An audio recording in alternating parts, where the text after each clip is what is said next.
नमस्कार दर्शक बंधु ओढ़णी धारावाहिक आज आपण माने देखा पाइबे जे जया कहे कि मु रोषे करी भद्रा कहे कि ए तमे माने एठी सब ठिया है कि कौन देखुच ए स्त्री लोक को जल्दी एठू बाहर कर।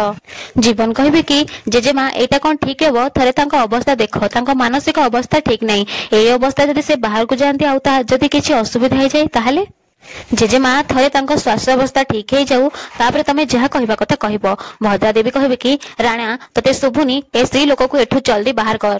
जति कहे जेजेमा आमे तांकर डॉक्टर सहित अपॉइंटमेंट करिछु आ तांकर चिकित्सा करा जिवो या पर तांकर स्मृति शक्ति फेरी आसीबो आ सेते बेले जाना पड़िबो तांको सहित कोन हेची आ तार कारण कोन आ तांको परिवार कोठी अछि सब सत जाना पड़ि जिवो।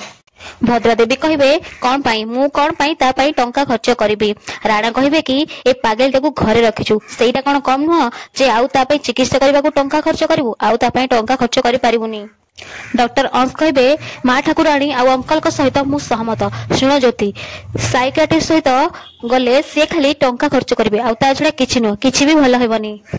जीवन कहे अच्छा तमें तो डॉक्टर तमें तो एत दिन है चिकित्सा कर सारे कहीं तो मौसी देह ठीक है ताहले अन्य डॉक्टर चिकित्सा कले हुए तो देह ठीक हो हुए तो चिकित्सा कला सबकिछ मन पड़ पुओ किए आर असल परिवार कौटी अच्छा। जीवन कहे आमको तो चेष्टा करने को हेब ना तांको ठीक करने। ज्योति कहे कि मौसी के एठू नहीं जावा आपण मैंने समस्ते जानतु। जो जीवन कहे कि हाँ आपण मैंने दयाकोरी एठू समस्ते जानतु। डॉक्टर अंश कहे कि मु घर कथा संभाली नेबी तमे क्लिनिक कथा संभाल। मानसी कहे कि हाँ ठीक अच्छे। या परे ज्योति डॉक्टर अंश का पाखरे बसी पाठ पढ़ुथिबे आ सेते बेले से जीवन का कथा भाबे जीवन का कथा भाबे कि से डॉक्टर अंश को चा दउथिबे आ तांका हाथरू से चा तळे खसी पड़िबो।